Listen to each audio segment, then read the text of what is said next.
ओडिशा रे हेबनी गो सुरक्षा आज्ञा हाँ एकदाटी मु एथिपाई कहली जे एकदाटी मु कहूनी एकदाटी गेरुआ टोका ही कहूची भिडियोटी को देखंतु। कौन भाई मु बुझी पारिनी एटी कौन कुहा जायछि 1960 कार्यक्रम अछि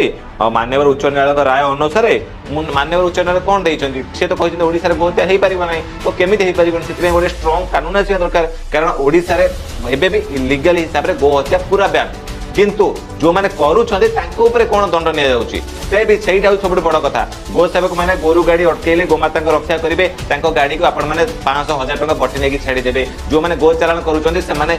माइनर जमी पकेट मार्क चोर भाया धरा जाऊँगी माने कठोर ना दंड जदि दंड कठोर न हम ताले दोषी तो दंड कर ना भूल कर चलो जदि आप गोटे रेपिस्ट को जब आपने रेप कर सारा जब 500 टका जोरिमाना आ 5 दिन जेल रखी छाड़ीदेवे ताले रेपिस्ट बंद हेबेनि सेमिति कठोर दंड देवा आवश्यक। शुणिले तो भाई माने जो मान्यवर माने गो सुरक्षार नारा दे आज पदवी रे बसिचंती से माने एमिति केमिति बदली जाउछंती। खजुरी गछर कि गुण गायबी मूलरू पाहज पाहज एमानकर खाली कथा बड़ बड़ किंतु काम रे एमाने पूरा दुर्बल।